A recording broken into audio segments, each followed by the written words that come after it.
Hello and welcome everyone. In today's video, we are going to learn a new opening today. The opening is Bishop's opening. Now this happens after the move e4, e5 and now white plays bishop c4.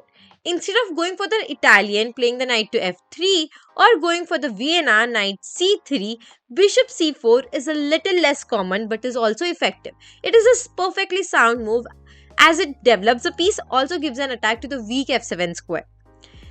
Now here, black can respond in various ways. Black can either play the knight to f6, can play the knight to c6 or can go symmetrically by playing their bishop to c5. In this opening video, we are going to have a look at all these three lines in detail.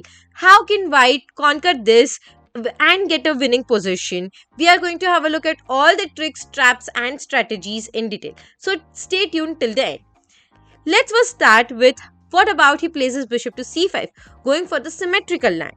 Here we are going to go for aggressively. We are going to go for pawn to d4. Now at first, pawn d4 looks like we are sacrificing a pawn. He is attacking it twice, we are defending it only once. Let's see what happens if he first captures it with the e pawn. If he captures it with the e pawn, then we are going to go bishop f7, capture the pawn back and give a check. The king captures the bishop. Now you can go queen h5, a double attack, attacking the king as well as the bishop. He blocks the check with his pawn. You can capture the bishop. The position is completely equal. The pieces are completely equal, but position is worsened for black. As he has moved his king, so he loses the right to castle. He cannot castle anymore. Also, your queen is active. You are giving an attack over here. So, you will have a good initiative here. You can give a good attack over here. Let's say if he continues it by defending the pawn on d4 by playing the knight to c6, we can put more pressure on the pawn by playing a knight to f3.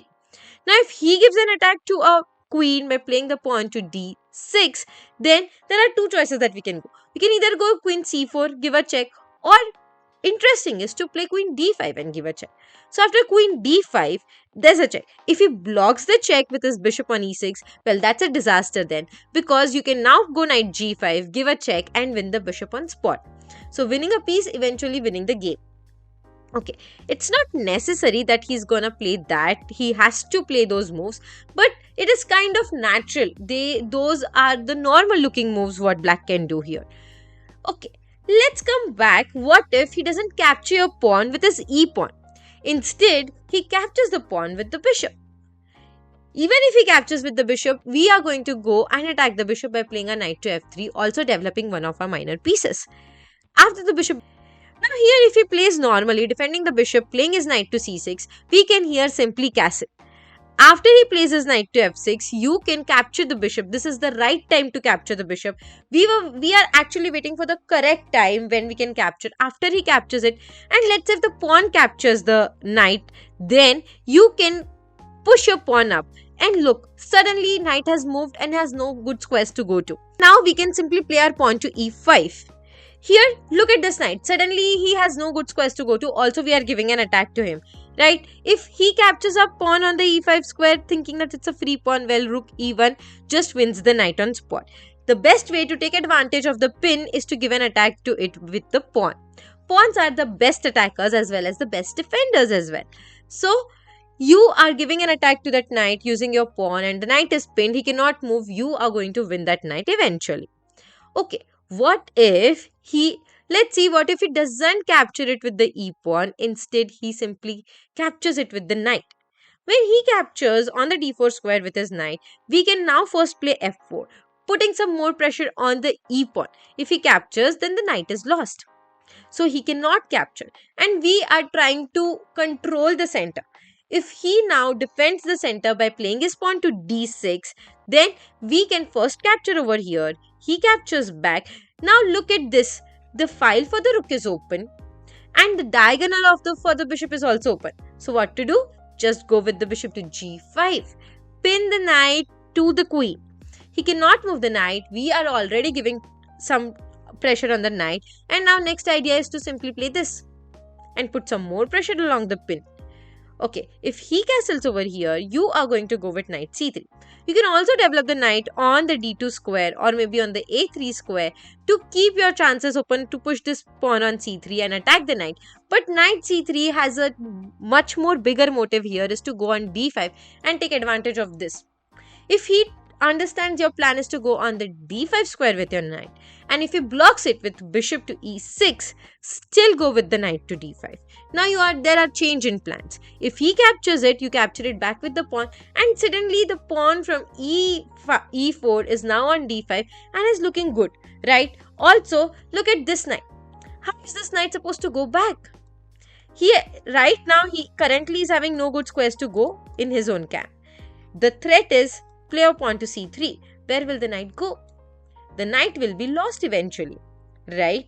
If then he plays his queen to d6, trying to protect the knight with the idea to go queen c5 and give a attack to your c4 bishop, we are first going to capture the knight. Now change of plans. Capture the knight on the f6 square. Destruct his king side. He captures your bishop on the f6 square with the pawn. Now you can go with your bishop to d3. The idea is to give attack on h7, and then you're going to go with your queen to h5, and this will be a checkmate eventually. Let's see how he defends that. He captures your pawn. You go first, give an attack to the knight. The knight has to go back, and then you win the queen. Bishop h7 check. The king captures the bishop, and you win the queen on spot. So going back few 4 square. Now what can we do? So here first we give an attack to this knight, and we are also aiming for this. Knight e4 will be a bad move there because you can play your queen to f3, give an attack to this knight. The knight has no good squares to go to. He cannot control this, and you are eventually going to win the knight. So that is again a bad idea to do. So this was all about what happens when he places symmetrically. He places bishop to c5. Now coming back to the original position, the bishop's opening. After the symmetrical move, let's have a look at what happens when he places knight to c6. After he places knight to c6, we can delay the movement of this knight. Don't play the knight to f3 immediately, because main idea in bishop's opening is to control the center. Go aggressively, and that can be done by pushing your pawn either to d4 or by playing your pawn to f4. So here idea can be to play the pawn to f4. Don't play knight immediately on the f3 square. Instead you can go with the knight to c3 first. Now let's say he places knight to f6. You can first play your pawn to d3. Again, delaying the development of the knight because you want to push the pawn on f4 first. If he plays something like d6, now you go directly with f4. You can anytime capture it back with the bishop, right? If he plays his bishop to e7, you now go knight f3, you can castle as well. And now if he tries to pin your knight to the queen, that would be bad, because then you are going to play pawn h3, give an attack to the bishop. If the bishop goes back, then this attack is obvious, and then you're going to win this bishop eventually. And if he captures after h3, he captures your knight, then you can anytime capture it back with the queen. Double up your pieces along the f file. If the queen is now attacked, that is just one move threat. We are not afraid about it, because we are going to go with our queen to f2 and protect the c2 pawn as well. So it is so far so good for white, right? He played his queen to d7. We are playing our bishop to e3, trying to kick off that knight. And everything looks good for white here with a great initiative. Also, the files and the ranks are open for the rooks and the bishops to go. So it is overall a good position for white. Whenever you play bishop's opening, you are actually bringing out your opponent out of the theory. If he doesn't know how to continue for a long time, and because you know the idea, you have seen the video, and I hope you are enjoying it. So you know how to continue and what to continue. It is actually very aggressive. Okay. So coming back to knight c6 move again. What after knight c6? We are going to go with our pawn to c3. Let's say he plays knight f6. And here, instead of moving the pawn to d6, he first goes with his bishop to c5. Here, if he plays his bishop to c5, we can still continue on the f4 square. That is not bad, but it is a little risky, I would say. Because now if you play a pawn to f4, there are chances that the knight can anytime jump in after d6, come on g4, and can create a lot of problems for white there. So a better idea is to not play the pawn to f4, but to do a different plan. Here we can go with a bishop to g5. Instead of playing pawn f4, you go g5.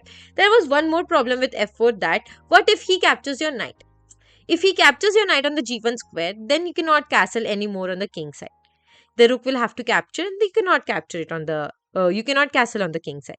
So that's why a better choice is to go with the bishop to g5. Pin the knight to the queen. Now here if he castles, then we have a good idea. How to take advantage of a pin is to put some more pressure on it and go with your knight to d5. You are basically trying to destruct his pawn structure but also putting some more pressure on this knight.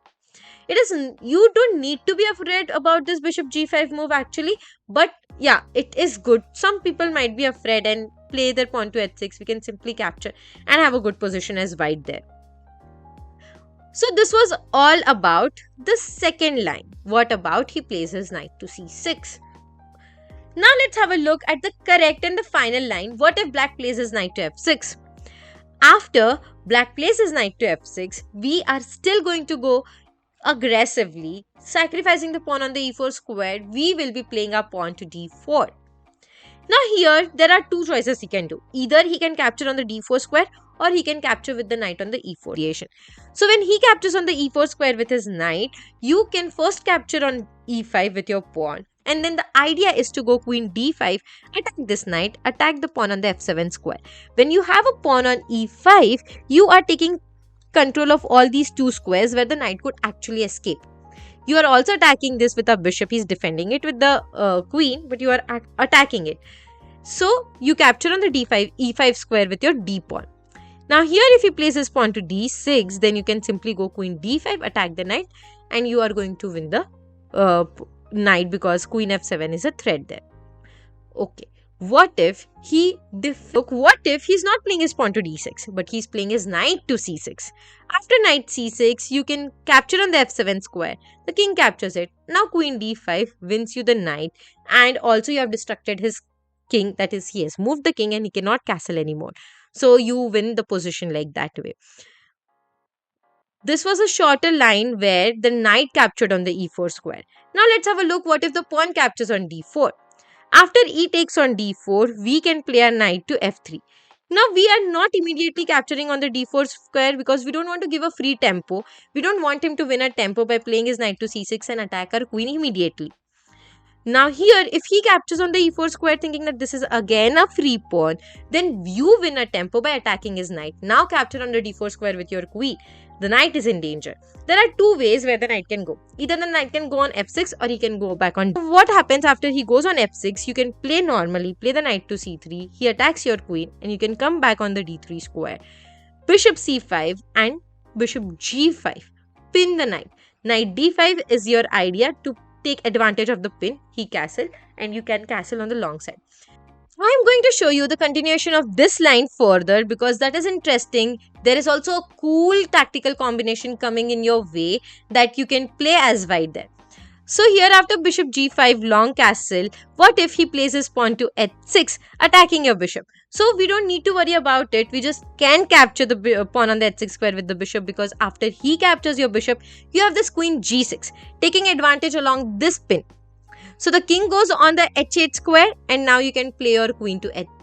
Now here after queen h6, when he blocks the check by playing his knight to h7, you can play your knight to e4. Now idea behind knight e4 is to play your knight to g5, putting one or the other knight on the g5 square. And also you are attacking the bishop on the c5 square. If he defends his bishop and goes on the e7 square with the bishop, then you can add one more defender and play your pawn to h4. If he plays his pawn to f6, trying to stop your knight on g5 doesn't matter to us. We are still going to go with the knight to g5. Any knight is fine on the g5 square. If he captured, now you capture back with the h pawn because now you open the file for this rook and this checkmate is unstoppable. He cannot defend this checkmate. So that is something that if he plays his pawn to h6, you can win. That was a cool tactical combination there. But what if he's not playing his pawn to h6? Instead, he's going with his pawn to d6. The time he plays his pawn, so you are going to go with your knight to e4. Now, not d5 but e4 because you are taking advantage along this pin. Also, you are giving an attack to the bishop. Now, this is a great initiative for white and white can win this game easily. If I were to choose a side, I would have definitely chosen white because white looks, the position looks completely good. Look at the rook. The rook came into the game immediately after the long cast lane. The files are open. The pieces are well placed and everything is good for white here. So this was one line what we saw when the knight, after you attack the knight goes back on the f6 square. Now let's quickly have a look what if he places knight on the d6 square. So after he places knight to d6, he's taking a tempo by attacking our bishop, but we are not really afraid about that bishop because now we can simply castle. The king is in the center, open, we castle so that we can give an attack along the e file. If he captures your bishop over here, you play rook e1, give a check. The bishop has to block it.